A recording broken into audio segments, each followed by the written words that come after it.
Alright, we're going to start going through some of the gear for the drum tracks here on this Hate Eternal record. Same kit as last time, King of All Kings. It's the Sonar D-Lite kit. It's a maple shell. Great sounding drums. I love the Sonar stuff, man. Good stuff. Microphones.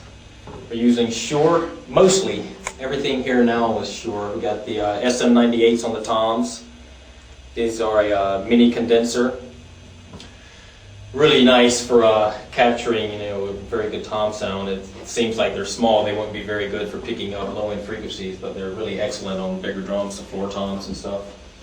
We're using SM81s for overheads. We have 3 set up, center, a left, and a right.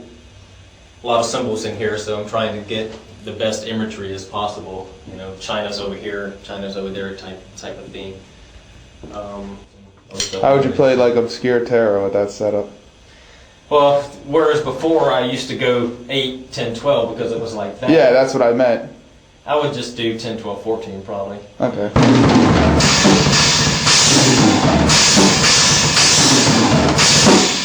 There's your bass drum pedals right there.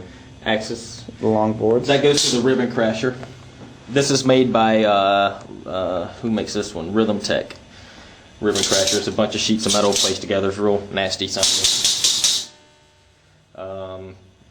Hi-hat stand, obviously.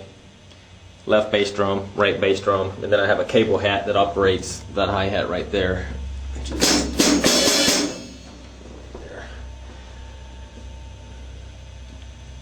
Triggers are actually on the drum, on the pedal. I don't know if a lot of people. I'm gonna zoom in there, right? I don't know if a lot of people have seen this. You might have a better chance of getting that one over there.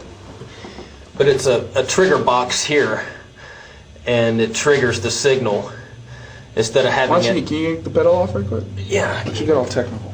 Let's get all technical. Can you pull off? That'll be the easiest. Yeah. There it is. So it plugs up.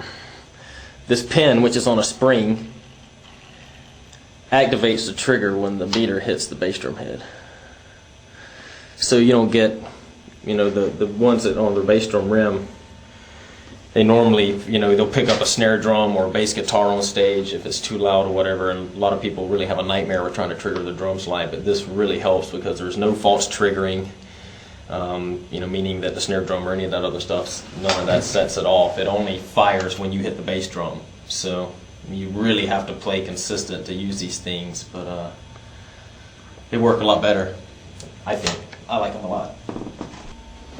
Alright, this is a 12-inch Yamaha snare, the Oak Custom. I like that a lot. And that's my regular Sonar drum for my kid at home. This is a great snare. I love this. This moved to be my favorite. That's a good one. But yeah, I like that one. That's a 6x14. That's I like that snare too. Is that a D-Lite or a designer?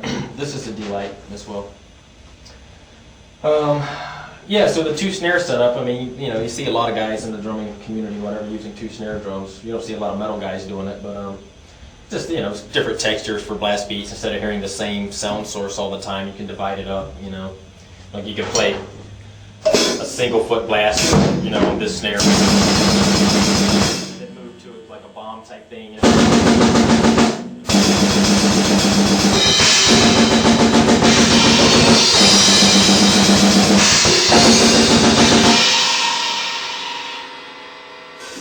different sound source.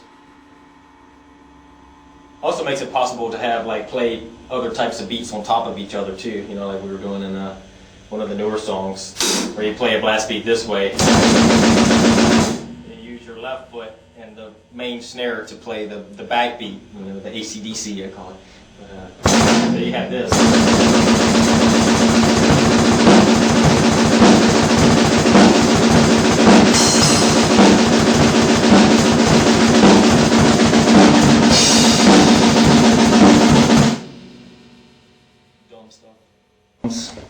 We're miking the snare, SM57 there. We have a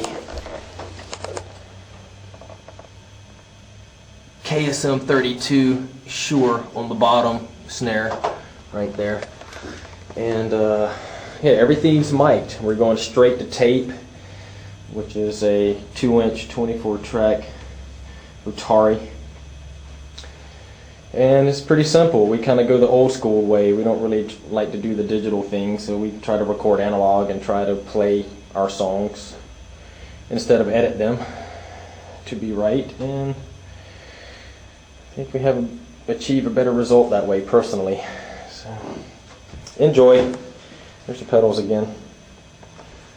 Signing off.